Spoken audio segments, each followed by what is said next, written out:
是都 record 呢。对 ，set up， 然后你那个你就暂停一下，对，好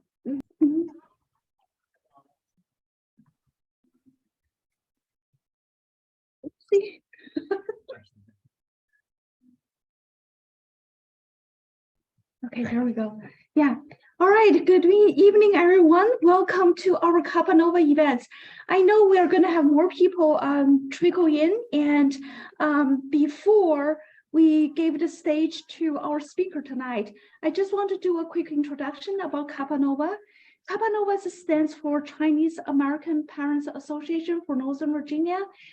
We are a nonprofit organization, and this group started back in 2021. And since registration, we have hosted more than 300 different workshops, seminars, speaker series, book club meetings. So we have a model. Basically, we want to use as education as a platform to promote continuous learning, lifetime learning. And this is basically our way to build a community together. With that, we have 3 different branches. One is for advocacy, one is for education, and the other one is for community building. And tonight's program is presented by our education team. And I want to thank you, our coach Mike here especially, for introducing our speaker. And also, I want to give everybody a little background in terms of what is going on in Virginia Department of Education. And this group, when we started back 2 years ago, was mainly focused on TJ admission policy change. And back then, many of us was involved in Correlation for TJ as part of the group.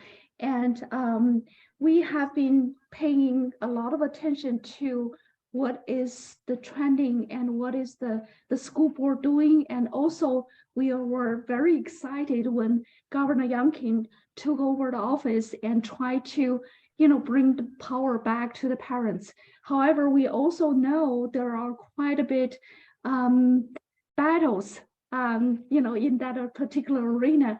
And we are, just very fortunate that we have the speakers from, Mike's a special guest tonight and going to bring us more details and insights to our audience tonight. And okay, without further ado, I'm going to give the stage to our coach, Mike. Thank you. Thank you, Yuan. Thank you to the guest speakers. Family Foundation of Virginia, we have 4 guest speakers today, right? Michael, Lisa, I met Michael several weeks ago, talk about how to have more influence and a connectivity in the Asian community in Northern Virginia, because we all know 25% of the school kids are from this group. We need a more influence and more coverage. And the other person, speaker Todd Gate, he's the Director of Government Relationships. Josh Hassler is a legal counsel for the Founding Freedom Law Center. Candy Cushman is a Vice President of Grassroots and Communication Strategies. So we're very fortunate to have you. And also I'll meet you guys, some of you next week. I'll visit Richmond. I'll see you very soon. Can't wait. I'll dress up with tie, don't worry. All right, with that, Candy, you can share the screen. Thanks. I will actually jump it over to Michael. I think he wanted to introduce some of us further. I'm gonna lead off here. Good evening, everyone. Well, thank you for welcoming us to your meeting tonight and allowing us the opportunity to talk with you about the Family Foundation of Virginia and what we've been doing to help Virginia families for almost 40 years, particularly in the area of education. My name is Michael Leeser. I am the Family Foundation's Director of External Relations and our Northern Virginia Ambassador. I'm going to spend the first few minutes telling you a little bit about the history of the Family Foundation, our core issues, and our work here in Northern Virginia. Then I'll turn the floor over to 3 of my esteemed colleagues who will tell you a bit more about their roles and their work in protecting parental rights and promoting quality education in Virginia. For those of you who may not know much about us, the Family Foundation is the state family policy council for Virginia. We started back in 1985 when an airline pilot, Walt Barbie, a Fairfax County resident, became concerned with the promotion of communism and some of the sex ed material being taught in his children's public schools. He got to know some parents with similar concerns, and the Family Foundation was born. We have been based in Richmond for several decades, and our office is located in an 1840s townhome just a block and a half away from the state capitol, which you're all welcome to visit at some point. Mike is going to be there next week. As Virginia's State Family Policy Council, we are affiliated with the Family Policy Alliance. It's a network of 40 state family policy councils across the country. Our mission is to preserve and promote the family in Virginia as God's foundation on which free and thriving societies are built. We accomplish that by using legislative, grassroots, and legal avenues to advance 7 core principles. Those principles include, first and foremost, that human life is sacred, from fertilization to natural death, that the right to life is fundamental to all others. Second, that marriage is a lifelong union between one man and one woman, an institution of God and a foundation for civil society. Third, gender, beautifully expressed as either male or female according to God's immutable design, is an important biological and social reality that must be respected by all. Fourth, the right of conscience and the right to practice faith according to personal convictions are sacred and should not be denied or infringed. Fifth, the role and jurisdiction of government is clearly prescribed by our Constitution and consequently should be restrained from excessive involvement in the lives of citizens. Sixth, human exploitation in its various forms, such as casinos, drug legalization, sex trafficking, is wrong, and governments have a legitimate and important role in curbing these abuses. And last, and certainly not least, parents are ultimately responsible for the care, well-being, and education of their children and should therefore be free from intrusive government involvement. As the Family Foundation's Northern Virginia ambassador, my role is to reach out to our supporters and allies, potential supporters and allies, and connect them all in efforts to build support for our issues here in Northern Virginia, where we have sizable numbers of people who support our principles, even though for the time being they remain a minority, although be it a significant minority in Northern Virginia. In fact, there are more people who support our values in Fairfax County alone than the entire population of the city of Richmond. I also want to let you all know tonight that we are hosting our annual NOVA reception on Tuesday, May 2nd, at top of the town in Arlington, featuring the new Loudoun County School Board member, Tiffany Polifko, and our keynote speaker, Carol Markowitz, a New York Post columnist and co-author of the new book just released this month, Stolen Youth, How Radicals Are Erasing Innocence and Indoctrinating a Generation. If any of you are interested in attending, just let Mike know. He has all the details on that. So, as I mentioned earlier, we advance our principles statewide through legislative, grassroots, and legal avenues. And I'm pleased to be joined this evening by 3 of my colleagues, each of whom represent one of these branches of the Family Foundation's work here in Virginia, and who each spend about 10 minutes or so talking about their work, especially as it pertains to education and parental rights. First off tonight, we have Dr. Todd Gackey, our Director of Government Relations. Todd's primary responsibilities include developing policy positions on issues relating to our core principles, building coalitions, developing our legislative priorities, and coordinating all legislative activities. Todd addresses state legislative committees, boards, and commissions, as well as local school boards. Todd joined the Family Foundation in 2018 after 13 years working in Virginia state government. From 2012 to 2018, Todd worked for the Virginia Department of Education, managing the state's school choice program. He earned his MPA and his PhD in public policy and administration from Virginia Commonwealth University. Ladies and gentlemen, Dr. Todd Gackey. Thank you, Michael, for that introduction. That was well read. I appreciate that. And greetings to everyone online. Thank you for joining us.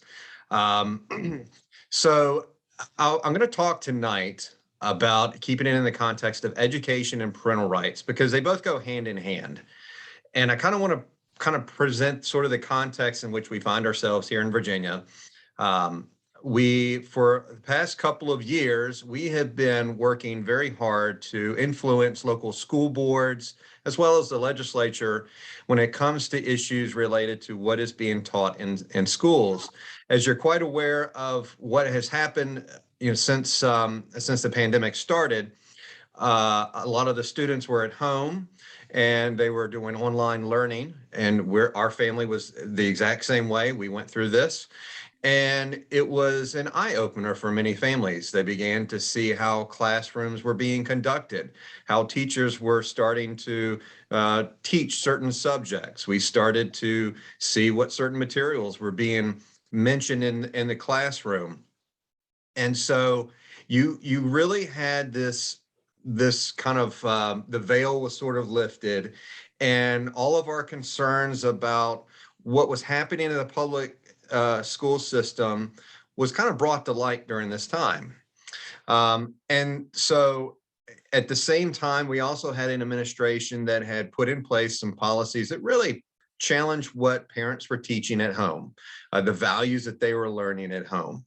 And it just reinforced the issue that in Virginia, we need to make sure that we address two important things. One is parental rights, making sure that, as it says under Virginia law, parents have the fundamental right to direct the health and education and well-being of your child. That is your fundamental right. The government cannot take that away. And though they may try to and have tried to, and it gets played out in the courts, you have the responsibility of educating your children and making sure that they're placed in the right education environments. And so it's really important as we look at this at education in Virginia to look at it from the standpoint of choice. We want choice to be able to decide what is the best education environment for them. Is it a public school? Is it a private school? Is it homeschool?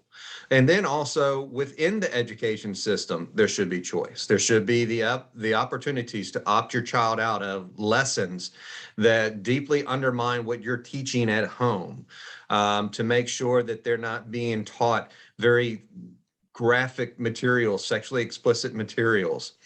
And so it's really important to make sure that we have policies in place that strengthen your rights as parents, and within the school system, within specifically the public education system, but also give you the opportunities for you to find the best education system or setting for your child. Our role at the Family Foundation has really been focused recently on parental rights. Of course, Michael did a great job of laying out a number of different areas. But I would say for the better part of 2 or 3 years, we have been really kind of zeroed in on parental rights. Religious liberty is kind of mixed in with that, as well as expanding education opportunities in Virginia. And so the past 2 legislative sessions, we worked very closely with legislators who want to make sure that the rights of parents are protected, that we put in place policies that strengthen them. Such areas might include curriculum and content. This past session, we saw legislation to put in place some protections for parents with regards to library books, making sure that there are not graphic books, sexually graphic books in school libraries, or at least that they're cataloged and made available to parents so you can ensure that your child is not checking these books out. Another critical area of public education that we've tried to advance public policies on is in the area of counseling. This is very important to make sure that when a child goes to a counselor, those counselors are not helping facilitate certain behaviors, that they're not trying to condone certain actions and behaviors that without parents knowing what is going on. We've also tried to make sure that when we're talking about the classroom, that we make sure that we have legislation and policies in place to ensure that what's being taught in the classroom doesn't invoke sexually explicit materials. For example, last year, legislation was passed that made sure that the Department of Education created policies to help provide guidance for local school boards with respect to sexually graphic materials that are being used in the classroom, to make sure that they're not being used, to make sure that parents have the ability to review these documents and these materials. That is a critical component of our public education system.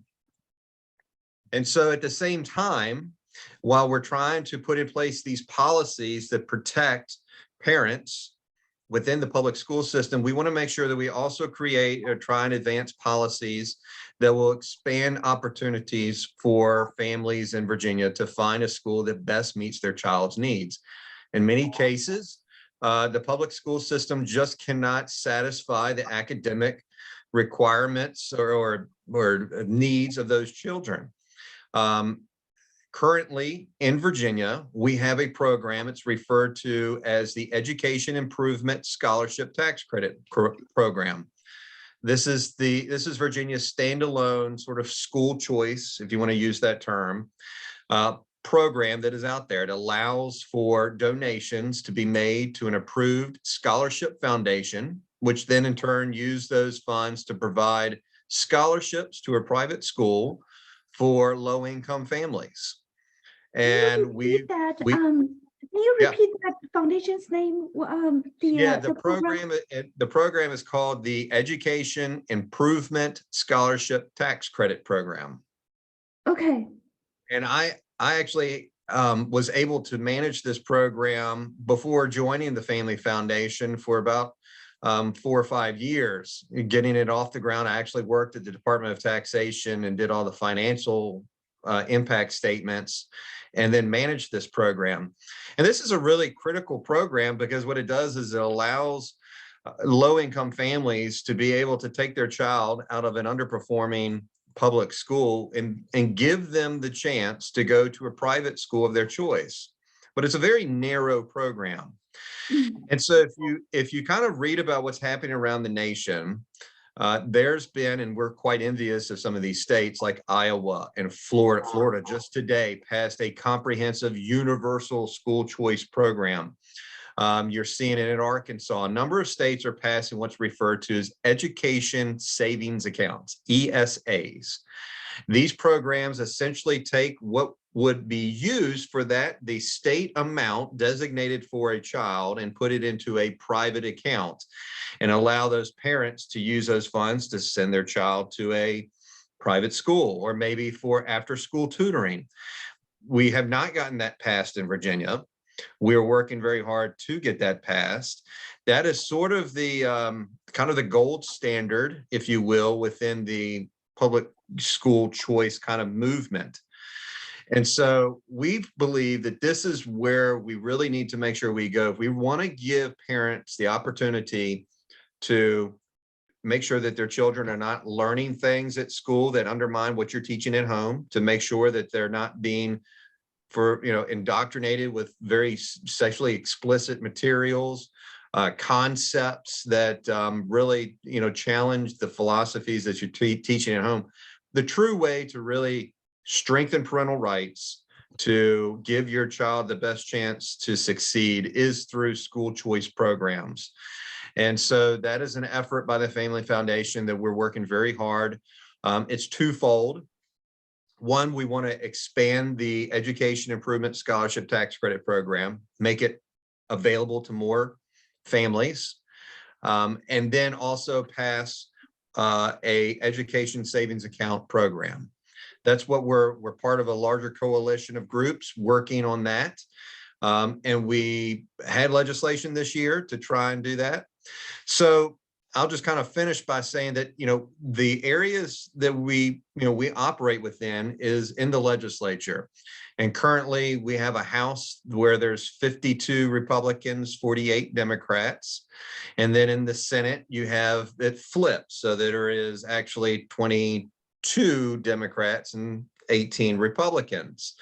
And so this year, all of the good efforts to try and promote parental rights, pass parental rights legislation, to pass school choice, unfortunately was not able to happen. We couldn't get it passed because of divided government. And so really that kind of gets into another area when you're talking about elections and all of that. But for us, at this point, we have to do a good job of educating all legislators on the importance of these issues. And that's what our role is, to talk to these legislators, to communicate with them,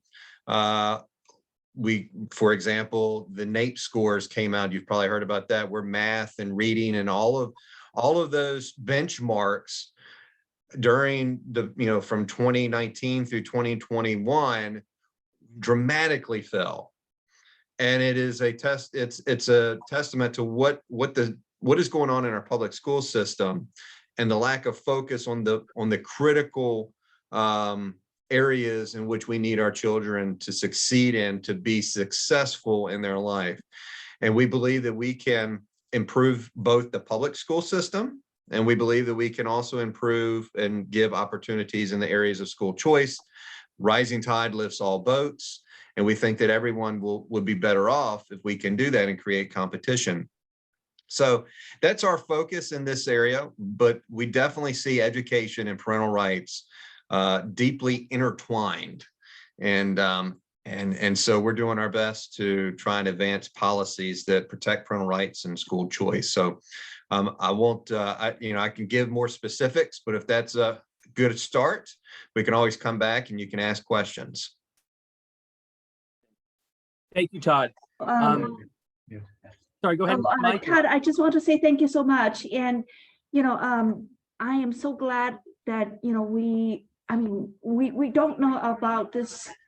We don't know about this foundation in the past, and Virginia Family Foundation in the past. And I'm so glad there is a group out there doing such amazing work. And we certainly want to understand more in details, especially where the specific programs that you see Capanova can be a resource or support to the effort that you're promoting. And a lot of it, I'm pretty sure, the majority parents in our group are in line with the values and in line with the promotion of the promoted agendas that you have just speak. Thank you so much, Ted, for your wonderful work. Yeah. Thank you, Todd, and thank you. And speaking to that, our next speaker will speak to some of the ways you can get engaged more with what we're doing here. We have Candy Cushman. She is our Vice President of Grassroots and Communication Strategies. Candy's been with us for about 3 years now. She previously, right? Okay. She previously worked with Focus on the Family for about 19 years, where she served as a national expert on education issues affecting public and private education, including school choice initiatives, sexual agendas in public schools, and parental rights issues. At the Family Foundation, Candy focuses on amplifying and empowering the voices of concerned Virginia citizens, primarily through the Speak Up Virginia movement, which develops grassroots networks on our issues on localities across the state, including Fairfax County, and gives families the tools they need to express their concerns in a loving, winsome, and powerful manner. So ladies and gentlemen, to tell you more about all this, Candy Cushman. Thank you, Michael. It's an honor to be with you all this evening. Thank you so much for making time out of your schedules to hear us. I'll just start by saying, kind of adding on to what Todd was saying, it's such an honor to work with the Family Foundation. There are millions spent at the state capitol every year from groups lobbying for everything but families and parents. So you have, you've got the marijuana industry spending millions. You have teachers unions spending millions, literally. You have sex advocacy groups like Planned Parenthood up there. Though they have lobbyists, well-funded lobbyists, they're there almost every day, Todd can tell you, at the General Assembly. But there is really not very much anyone speaking on behalf of parents and the family, other than groups like the Family Foundation and a few others around the state that we work with. So we're so glad for your existence. But the reality is that we can't turn this around with just the Family Foundation speaking alone at the state capitol. We have to be undergirded with support by the parents on the ground, and that's you. And so that's why I'm so thrilled to be able to speak to you tonight. So with that introduction, I want to share a few images as I tell you about what we're doing and how you might be able to get involved. So I'm going to try to share my screen here and get this going. So let me just get this started.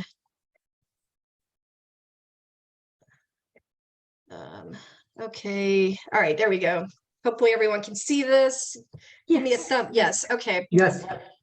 So Michael mentioned one mechanism we have for empowering people to get involved is our Speak Up Virginia initiative. And I'll just give you a quick overview of that. It really has a twofold strategy, both a statewide perspective and a local civic engagement piece. And the statewide vision is that we want to empower thousands of like-minded Virginians to be able to speak with one voice at the moment when it's going to count the most. And let me just give you a quick example of how this can work. When I first started at the Family Foundation, one of my first projects happened because the governor at the time, Governor Northam, under his administration, the health department mailed thousands of postcards directly to Virginian homes. But there was something interesting about these postcards. First of all, they had cartoonish design to appeal to kids. And second, they were not addressed to the parent at the home. They were addressed to the young teen. So if your child happened to beat it out to the mailbox before you did and get this postcard, they would receive a direct invitation to text their questions, to their sexual questions, to a complete stranger. And this was undercutting the parent, using our taxpayer money to undercut the parent in their own home. The encouraging thing is all it took was for one mom to find this in her mailbox and notify groups like ours. Now, if one mom complained to the health department, you know that was not going to go anywhere. But it was a different story when she was able to join her voice with 9,000 other people, which is the amount of people who signed our petition that we delivered to the administration. And a couple of months later, language mysteriously appeared on the health department website announcing that this program had been dismantled. So there wasn't a lot of media coverage, but this was a huge victory showing the power of parents being able to unite their voices. So that's a statewide example. So if you want to be engaged on those things at a statewide level, you can sign up for our email alerts and our text alerts at familyfoundation.org. But let me talk to you about what's happening at the local level. Let's see. I'm going to start here. So part of Speak Up Virginia vision is that we are starting model teams, local teams across the state and key regions that can serve as a model that will then be scalable across the state to people in other areas. So the good news is we do have a team in Fairfax, Virginia. So they're all called Speak Up. So we have Speak Up Virginia, Speak Up Charlottesville, Speak Up Chesterfield. And we're gonna have 6 teams, and then it will be scalable on our website. And I'm going to talk to you in a minute about what Speak Up Fairfax is doing specifically.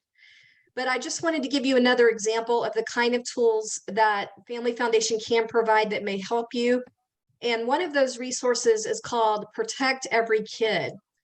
And the vision of it is to come alongside you as parents to help you speak up for the physical safety, the mental health, and the emotional health of your child, which is kind of symbolized there in our little logo there. And what our resources do, we have talking points, we have signs. What our resources do is help parents challenge the school board that yes, it is possible to protect every single child in that school, including those that struggle with their gender identity, without trampling on parental rights and also the safety rights of our young girls in the bathrooms. And there is a balanced way to approach this. And so we've been equipping parents at various school board meetings to present this, but where this really came, really became a hot issue was, of course, when the Northam administration released these transgender issue guidelines for schools and was basically telling all 133 school districts. I don't know if you have seen those, but we have documented them. And they have pretty much in black and white instructions to educators on how to deceive parents, how to hide it from parents if their child is experimenting with gender at school. And not only that, but how to infuse kind of transgender promotion throughout the school environment. And so one example of how we could use this to empower parents across the state is we worked with parents in one community. You wouldn't expect this, but the first community to really take a stand on this was in a more rural part of the state, Russell County. And the part you wouldn't expect, this is a more rural part of the state. They're not that densely populated, but 500 of them turned out for a school board meeting with the Protect Every Kid signs. And the important thing about this is that emboldened their school board to then become the first in the state to reject the Northern transgender issue policies and adopt a parental rights resolution instead. And that encouraged other neighboring counties to do the same. And then that spread across the state to Central Virginia, Louisa County, up to Hanover. Now, I realize that your school board, Fairfax County, is much more difficult, and they are not budging right now on these issues. And so we have a few other strategies. Let me talk about our Fairfax team real quick. And so we are on Facebook. We have a private Facebook group if you would like to join us. If you want any information about this, my email is Candy, C-A-N-D-I, @familyfoundation.org. And I'll try to put that in chat after I finish this presentation, but it's Candy, C-A-N-D-I, @familyfoundation.org. And I can, if you want to join, figure out how you can come to a team meeting. We meet monthly. And I think the next meeting, Michael, when is the next? April 25th at 7 p.m. It's going to be in person at Calvary Road Baptist Church. But right now we have two strategies going on with the Fairfax School Board. It's short-term strategy and long-term. So let me talk about our short-term strategy right now. And I'm going to try to share something else with you. But first I'll explain our short-term strategy is that we've been looking at the pressure that's been coming up against the Fairfax School Board on the fact that they hid National Merit Award notices.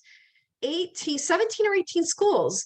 If it's just one or two, maybe that's a mistake, but when it's 18, there's another strategy going on here.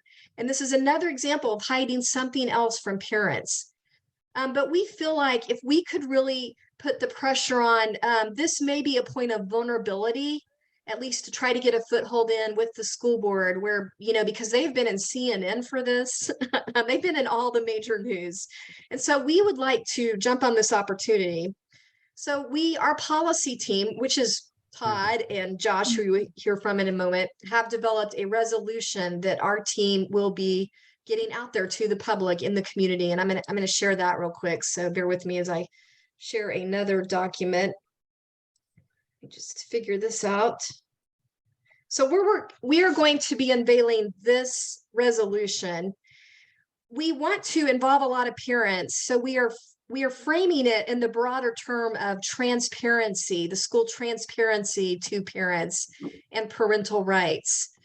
And so that's what it focuses on. We are going to bring up the Virginia Code that specifically talks about parents having a fundamental right to guide their child's education, be involved. We will bring up court decisions, including the Supreme Court. We are going to focus on that the Fairfax County has been deliberately withholding.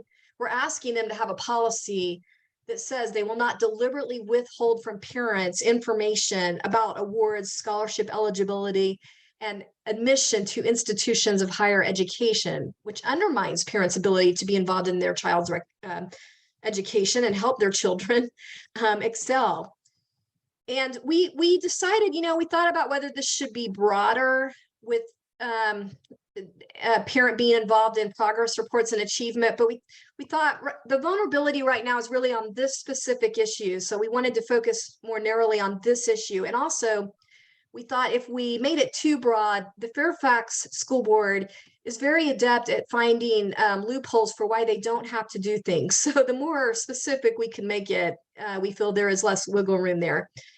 And so, but we do point out that this is part of honoring the dignity and worth of all students, not just some to the exclusion of others.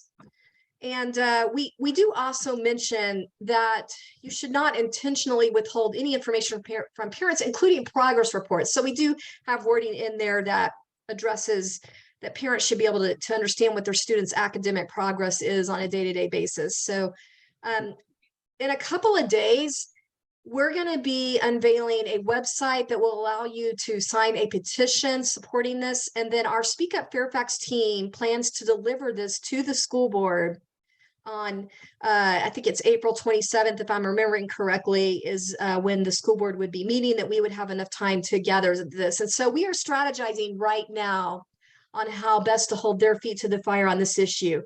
So that is a short-term strategy that we are working on. But let me talk real quick about a long-term strategy. I mentioned, that the Fairfax County School Board has a history of showing disdain for parents.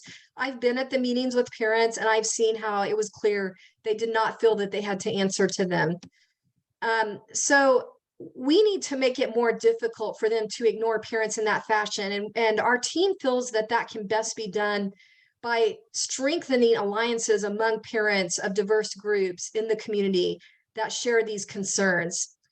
And so our team is working on what we are going to call family first workshops for parents, where we give them tools on, because a lot of parents don't even know what their rights are, or what the school board's accountability, what the school accountability is to them. And so basically we are going to host these workshops at 3 churches. We're going to start this in late August, and we are going to find churches, Black churches, Hispanic churches, and either a Chinese or a Korean church to have the first outreach in. And so one way that you can help is if you would like to suggest churches that you think we should have our first parent workshop in, that would be helpful. Sure. We are also going to need translators in these environments for both speaking and resources. So these are all great ways that we really need the help with this outreach. Our team is planning to have some kind of gift for the parents, that come to show that we care. Yes. Sorry to interrupt. Actually, we do have our office here. Yes, and, that's a good idea. Yeah, I just curious. Does it has to be church, or it can be, other settings, like, like the conference room that we have here, and inviting parents to come, or you specifically feel that has to be in the church? Well, that is a good option to know about it, and I wouldn't want to exclude that. And maybe there's future meetings. I will say one advantage to the church is that you can partner with the church in getting the word out, and they become invested with you in trying to equip their membership. So that strengthens, people's engagement and attendance and our ability to get the word out. So I think there are advantages, but I don't know, we don't know yet if we will be able to find a church, and maybe also there will be a follow-up meeting needed out of that. We will talk. Let's talk, and I'm pretty sure we will work out a plan and hosting these events. Yes. That really is encapsulates my, I think, presentation. So I'm open to questions at this point, but we're really we want to deepen the relationship among parents long term, so that when you go to the school board meeting, there are multiple faces and communities and diverse parents represented there, that it makes a lot harder for them to continue showing disdain year after year. So that's the strategy we're working on right now. So I'm excited about that. And yes, I happy to take questions. I can take 1 or 2 right now, and then any others at the very end after Josh has presented. Yeah, sure. First of all, I guess what I'm interested in is, for the short-term goal, are you going to, I know there's elections coming up for the school board members, and are you going to be able to help and facilitate in that? And, to be honest, a lot of these ideas are great, but unless we change the leadership, we're going nowhere.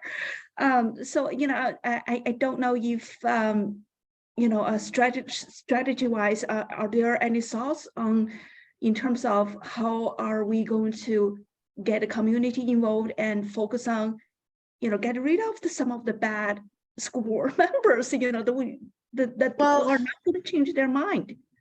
We do. So our teams are nonpartisan. So our team that I work on is part of the nonpartisan Mhm. area of Family Foundation. And one of the ways we're able to build alliances is by people not feeling like, that it's going to have that kind of agenda. So that makes parents feel comfortable. So we don't openly endorse, well, we don't endorse candidates as a team. I see. However, there are team members that they want to be involved with door knocking or phone calling. And so if they want to personally do that and invite other team members to do that, we're not going to discourage that, because we know that team members want to fellowship that way and do that kind of thing. We do have an action side at Family Foundation that does work more on door knocking and that kind of thing that we can also kind of get people in touch with. So I hope that makes sense. Yes, But yes, yeah. yes, yeah. I really appreciate that. I know Josh is also going to talk about the policy side. Is that correct? Well, The more, legal, more yes. legal side, yeah. Oh, legal side, yeah. We ready to switch over to Josh? Okay, Yeah, let's we get can Josh switch for a few minutes, to and then Josh, and we can keep the floor open at the end, for all the questions. Yeah. right. Well, thank you, Candy. Our last speaker this evening is Josh Hetzler. He's one of 3 attorneys in our Founding Freedoms Law Center, which works to preserve and promote our fundamental principles of life and liberty here in Virginia.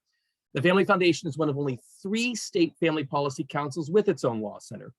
Josh has worked on a variety of cases defending parental rights in Virginia schools over the last several years. He received his law degree from Liberty University in Virginia, has been a practicing attorney in Virginia for 8 years, Josh? I mean, about 8 years. Okay. Ladies and gentlemen, Josh Hetzler.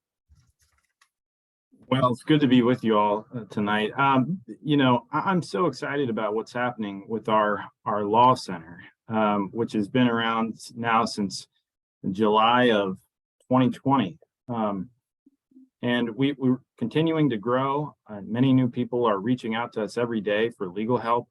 And I want to encourage everybody to go to foundingfreedomslaw.org. That's Founding Freedoms with an S, foundingfreedomslaw.org.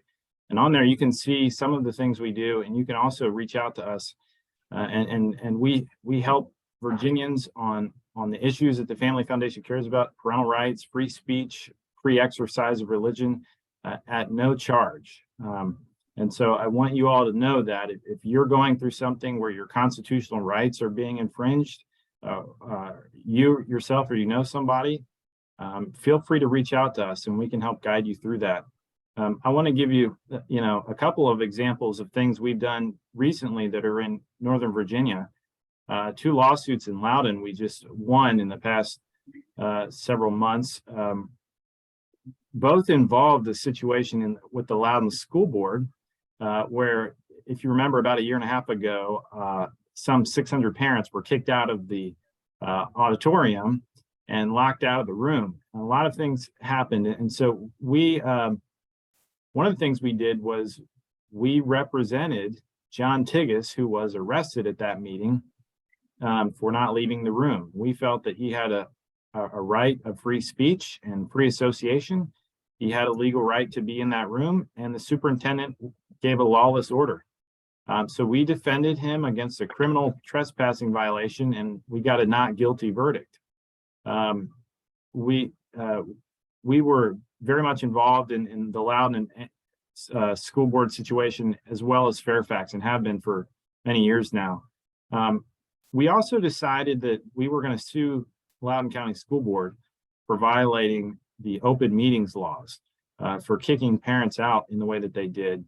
We felt it was important that they not be able to get away with that. We felt that it was important that a judge say that what they did was wrong and that parents cannot be excluded at school board meetings, because school boards in Northern Virginia in particular have sought to systematically, shut out parents, keep them from speaking. So that was, and we did win that lawsuit. And so part of what we do is keeping governments accountable, whether it's school boards, and then defending rights of parents and children in public schools. One of the things we've been involved in, we did file a lawsuit against the Virginia Department of Education when the Northam transgender model policies came out. And we were, the judge ended up saying we didn't have standing, which was wrong, but we got a couple of good things out of that lawsuit, including the court admitting, the Department of Education admitting that it was mere guidance, that it wasn't really required for school boards to adopt these transgender policies. And secondly, that if they didn't follow them, that they wouldn't be in jeopardy of losing school funding, state funding. So we were able to send letters to every school board across Virginia, telling them this, encouraging them. This is something we do frequently. We send legal advice and memos to school boards and often advise individual school board members who are going through these policy issues. I want to also say on our website, we continue to add to our free resources. And on there, if you go to foundingfreedomslaw.org, we've got a resource page for parents, for teachers, for a variety of things. And there's some good things on there like opt-out letters, model opt-out letters for family life education, for critical race theory, for being compelled to use pronouns that you disagree with, for student surveys that are not required, and vaccines. Vaccines has been a big issue for so many parents, as well as masks. And so we continue to add resources to that, where we give parents the tools to give to their schools, and then putting their school on notice, saying, don't do this, don't teach this to my child, I'm opted out. And then we're able to better defend the parent if the school doesn't follow that. One of the things on there, there's also a resource page for freedom of information requests. One of the things that's important for education and keeping governments accountable is being able to get information from them. And that's especially true in Northern Virginia. And so there's a really good guide on there about how to effectively ask for documents, so in a way that you get what you want and they don't overcharge you, because sometimes governments will try to deter you from getting what you want by charging you very large exorbitant fees. And so we walk you through exactly how you can do that as a citizen. So check that out. In general, I'm frequently advising parents who reach out to us about issues with their children in schools, as well as teachers. Teachers are really under the gun, are really feeling the pressure, especially in Fairfax and Loudoun, I can tell you. And so we're looking out for their conscience rights, for their religious exercise rights, for their free speech. And so please keep us in mind as issues come up. And lastly, I'm going to mention that we were recognizing that at a school board level, there seemed to be a monopoly on sort of the governance and advice that was going to school boards, and it's through the Virginia School Board Association, and they seem to be sort of the only game in town.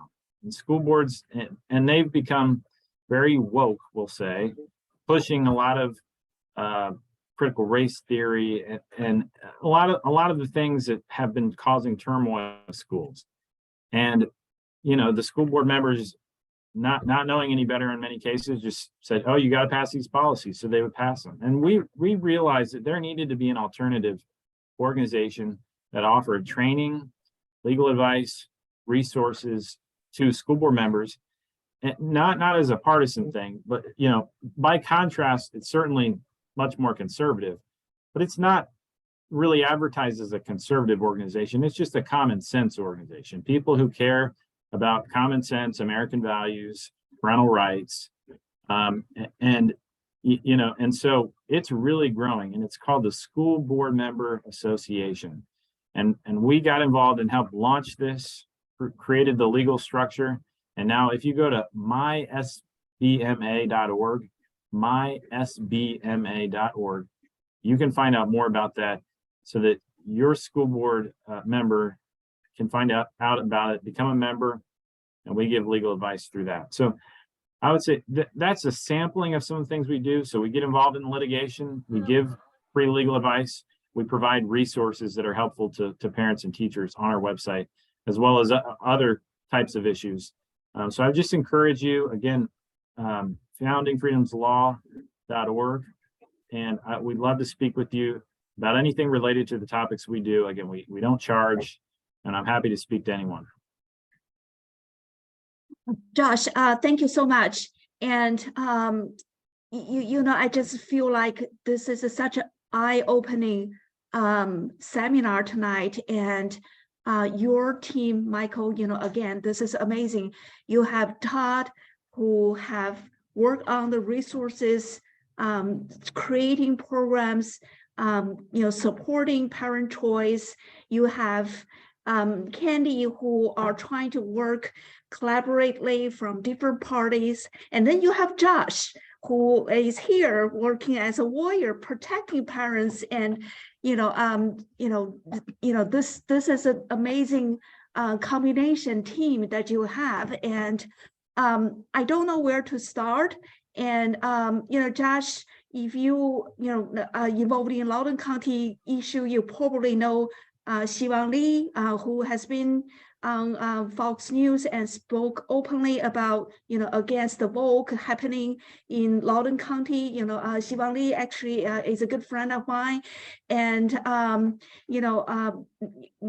Candy, I don't know how much you, I know you have started working on the merit-based award, the exposure on that.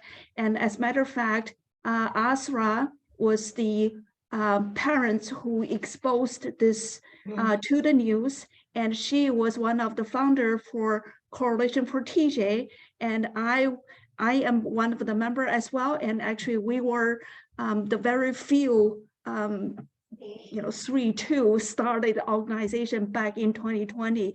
So again, you have touched many issues that are really close and dear to our hearts. And there are, I don't know where to start. And looking at where we are now in the education system, it just seems like it's a zoo. We are talking so much about, the sexual transgenders. We're talking about the violence on guns. We're talking about drugs. We are talking about all this wokeism, but nobody is talking about merit. Nobody is talking about how are we going to support our students' education in the real sense. I mean, I'm not talking about you. I'm talking about the people who are sitting in the chair making policy decisions, and that's really, really troublesome. And Todd, I want to go back to you. And again, I really like a lot of the initiatives that you are working on. However, to be honest, as most of the parents, especially, and not just the Chinese American parents, but most of the Asian parents, we have a very strong value system focusing on education. And this is not just one parent thing. This is a whole family thing, from grandparents to aunts and aunties, whatever. And your kids' education is the top priority for the entire family. And that's why you see where it's produced the difference. Even though TJ is now getting hammered and beaten down because of the demographic ratios, a lot of it is Asian students, and they are branded as racist school. But that's not what it is. It's not a racist school. It is what's the result of the focus and effort putting through the system through years and years and years, not at college or not at the TJ admission date. It's not about one test. This is a throughout event. So my question back to you, Todd, is what are we going to do to enhance this system from the root level? We're not just talking about TJ. We're talking about elementary schools, early educations, and see that as a, put the government, put the school accountable throughout, giving the students the real skills that they need to succeed at a school like TJ, where they have to face rigorous challenges, high demand curriculums, not watering down the curriculum and just give everybody 5. This is not how education works. So I guess my question back to you is, what are we going to do as parents or as Virginia Family Foundations to get to the basic, get to the common sense, get to the grassroots level? And I will have more questions for Candy and Josh. So first question first. Okay. I'd probably respond with, we need to somehow get you in front of some legislators in Richmond, given your passion on this issue, because that will go a long ways. Look, Sign me up. Yeah, that's we'll that's where Candy comes in and her team. And look, you hit the nail on the head on this issue. What we've done is we have taken an academic scholarship focused system, and we've replaced it with a woke feelings based curriculum where you cannot do anything to diminish or make someone feel less valued because of their inability to achieve. And what we know is that in society, there's various ways you can achieve things. We have a great trade system. My son goes through trade and is doing electrical work, and he's going to college too, but he's building a trade. There's science and technology that we are now starting to get away from in favor of all of these woke teachings and lessons. And I'm so glad that this has kind of come out, that way we can really just kind of put all the cards on the table that really it is the way that the current public school system has been designed. I think that John Dewey and Horace Mann would be ecstatic over where we're at right now, because they actually wanted to move away from the core teachings of mathematics and literature and English or whatever the learning is, whatever this curriculum is, and replace it with SEL, social emotional learning, and all of these other things that really diminishes their ability to make positive contributions to society. I think right now we're just kind of in a quandary, in the sense that we've got to figure out how we can move legislators to put in place policies that give parents more options.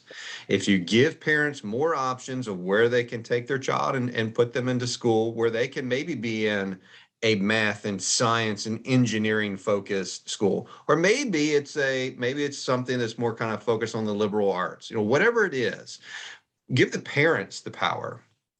But I'm going to say this, until the composition in the General Assembly changes, and until we actually, and even those that we would assume align with our values, can sometimes not be with us completely on this issue. The public school system has kind of a stranglehold on many legislators, especially those that are progressive leftists, and then certain legislators who are conservatives. That's why groups like, Josh mentioned the Alternative to the School Board Association, so that local school boards aren't just rubber stamping everything that they come up with, that there's actually an alternative voice. What he's done with that group is essential. There's also, other groups out there to try and give teachers options so they don't have to sign up for the VEA, the current teachers union. And, we got to give options, whether it's to parents or to the teachers, and to those in leadership. It's got to start from there. And then once you create those opportunities, you create competition, and then all of a sudden the public school system says, wait a minute, parents really do want their kids to learn good math. They really want them to learn the true history of the United States, and not a woke agenda. They're craving these good and honest academics for their kids. And so, I wish there was a simpler response, but I think that's where Candy's efforts come in, and trying to mobilize the parents, because it's the parents who speak up on this issue, as we saw in Loudon and Russell. And, even in Fairfax, even though they may not be listening to you, you're still showing up. So I think that's where I would kind of segue into that area. Yeah, so Candy, the next question that I have for you is just like what Todd has said, until we change the combination of this assembly, both at the House and the Senate and also at the school board, a lot of the things are going to be really difficult. And I have, learned that, recently there were two candidates appointed by Governor Youngkin, even though they passed the House, but they were rejected by the Senate. And what happened on the Senate floor was more a character assassination. And I have exchanged an email with one of the Democrats who actually had worked with our group, supported in the bill for the civil rights, basically for prohibiting the discrimination, in the school admission. I mean for the government school admission process. But anyway, the feeling that I have, actually we also went to several, I want to say quite a few school board meetings as well.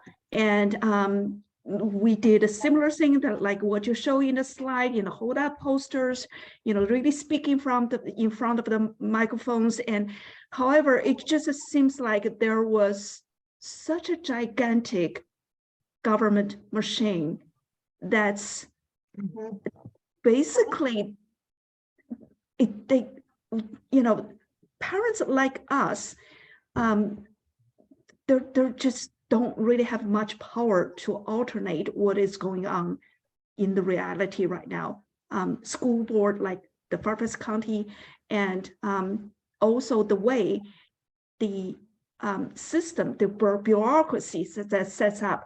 I used to be the committee member for the Career Technical Education Committee. And I have observed that parents, want to introduce some really good classes for the students. And it just seems impossible for the school board to get that implemented. It takes almost like a year and a half to go through a channel to just get it approved. And not only that, it takes another year and a half to get the actual curriculum built and the teacher trained. And so basically, whatever good idea that you have for the time, they will have the ability to kill it. They will have the ability to basically make it look like obsolete. And it's just seems like, not only the ideologies that the current school member are promoting, but also the way they are operating, it's tremendously troublesome. And I know that you are in this position, wants to be able to bring both parties together.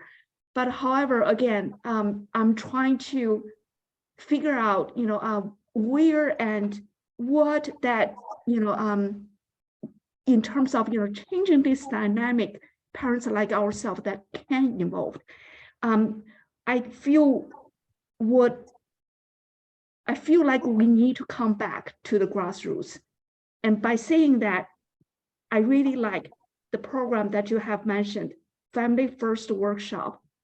Many of them don't know about their rights. And many of them needs to start to understand. And they need to start to learn to practice their rights. And they need to go to the polls and vote. And they need to understand how to put into the legislatures, what are their process. And they need to have a way, to learn the role and how to draft this kind of the bills or amendment, who are the people to work with. So again, we have a lot of work to do, and I would love to hear your thoughts on that. Yes, thank you so much. I do think the Family First workshops will be just very powerful to start with. I did jot down some thoughts to your initial thinking, your question with Todd, and I think I'll just start there. Because it's not going to be just one strategy. It's going to have to be multiple strategies working together. The first thing I wrote down was light shed on the darkness. And you, Astra, you are doing that. You have done that very powerfully. So a big part of it is not letting them operate in darkness. You are correct. We all know Fairfax County is one of the most bloated, highly funded school districts in the nation.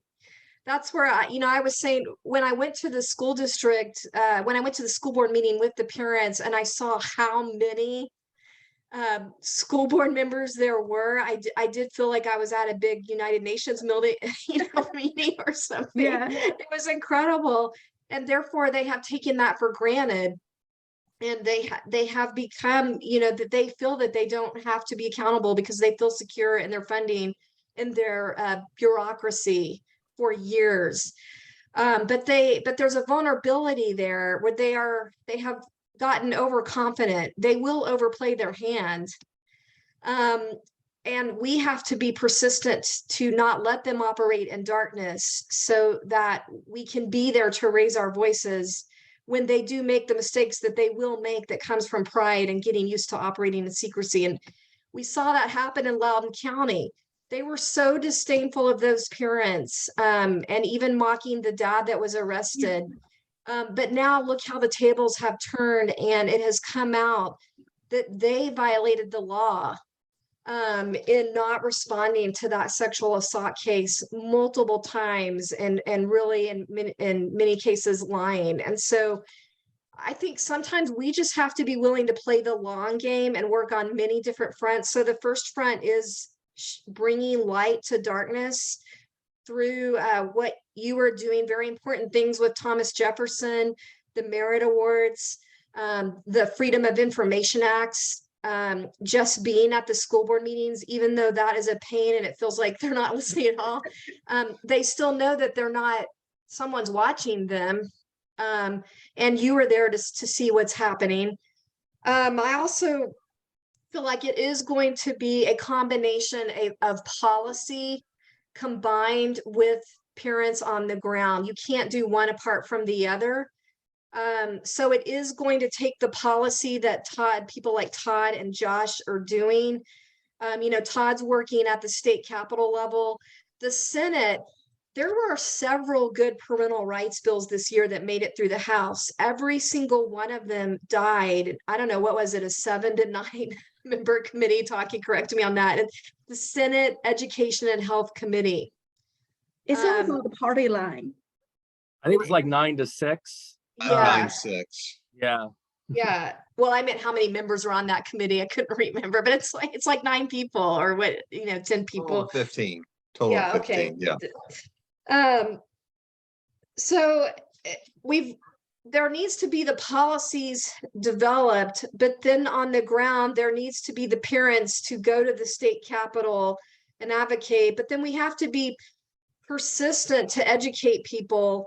I think a lot of this is just persistence, that we have to be willing. It's not going to happen overnight. I do have hope for Fairfax County that we can turn things around more than we think. There are more of you than you think, and we can have a Loudoun County moment, but it's just going to take some time and persistence and building relationships, which you have already started doing.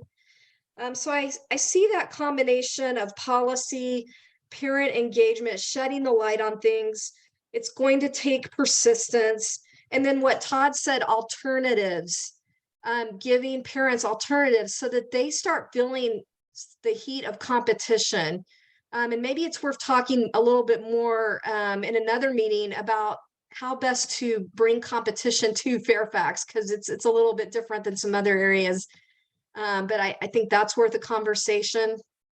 But I do, just from a motivational standpoint, if some of you are familiar with the in history, the Englishman William Wilberforce, who fought the English slave trade.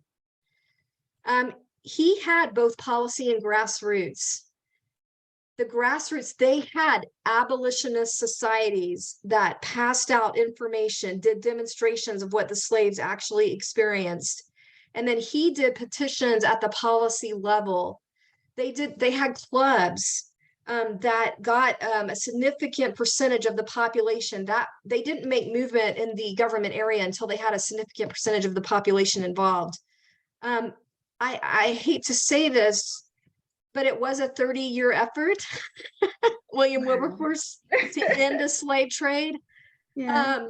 But he ended the slave trade, and it changed everything. And so we have both, we have both a short-term and a long-term perspective. We have both the government and we have the top of the line at the state capitol and the ground game. That's a really big picture answer. I don't know if I got into the details. I really like what you shared, and this is, like you said, there needs to be multiple fronts, and we need to be persistent. We need to have hope and confidence, and we need to be willing to go through this change rather than say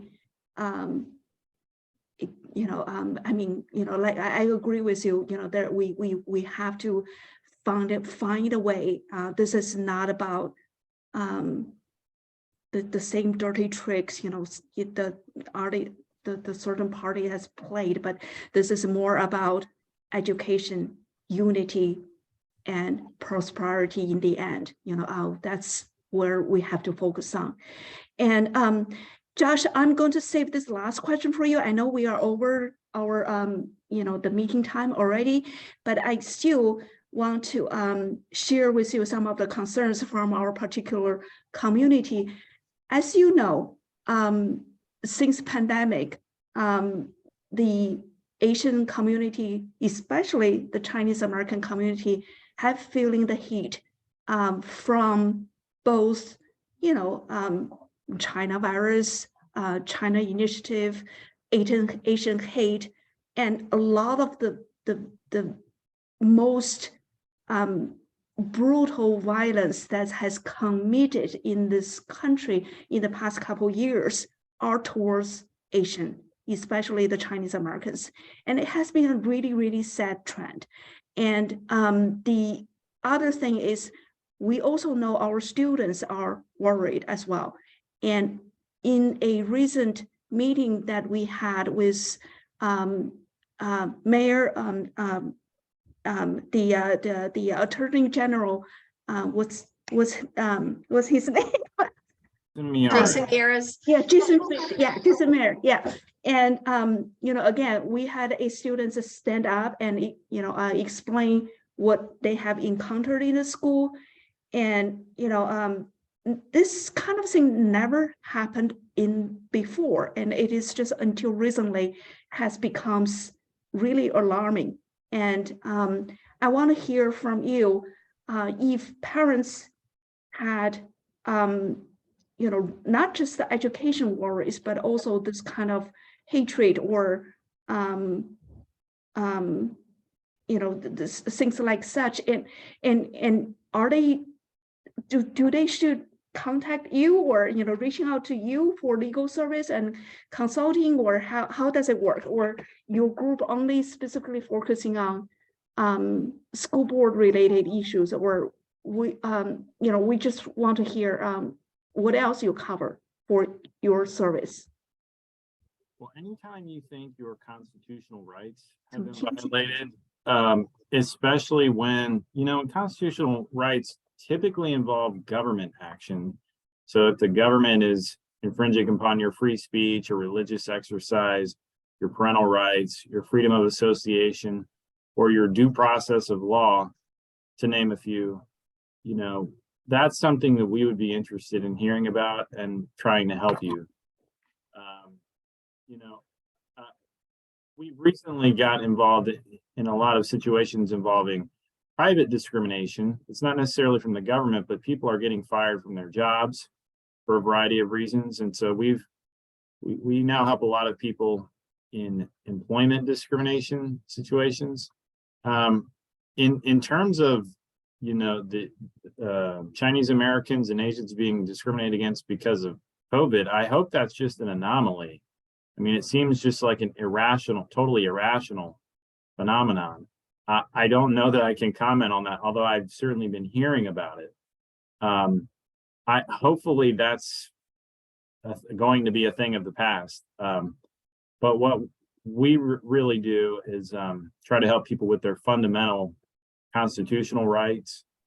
So anything that you think, you know, might fall into that, you can certainly reach out to us. And sometimes we say, you know, that's not really what we do, but we know someone who's really good, we can refer you to.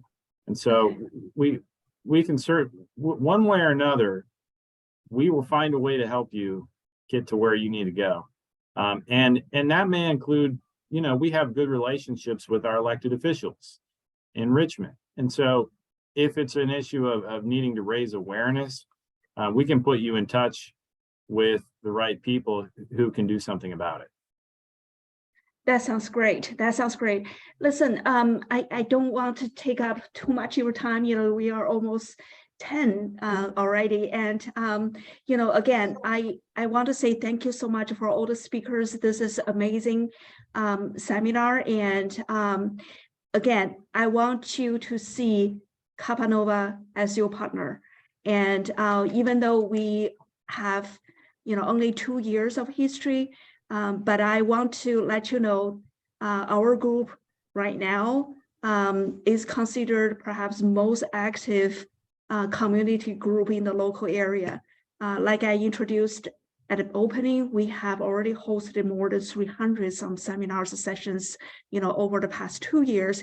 And even though, you know, we're saying, you know, education is our key focus, and we have a lot of the whole year program installed as part of our you know, the ongoing program, you know, presentations, you know, like what Coach Mike is doing for the financial literacy, and we have classical literatures, we have, you know, book club meetings. You know, again, we are also want to empower our parents with educations like such, and we want to our parents to understand, you know, education is not just about book.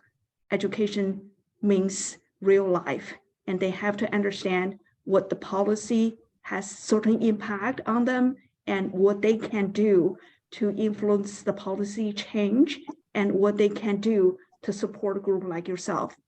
And again, consider us as your partner, and we would love to have you come back, and we would love to join effort with you in the future projects that you endure. All right, thank you very much. Thank you so much for your time. Thank you, everyone. Yeah. Thank you. Thank you, good night. Yeah. Good night.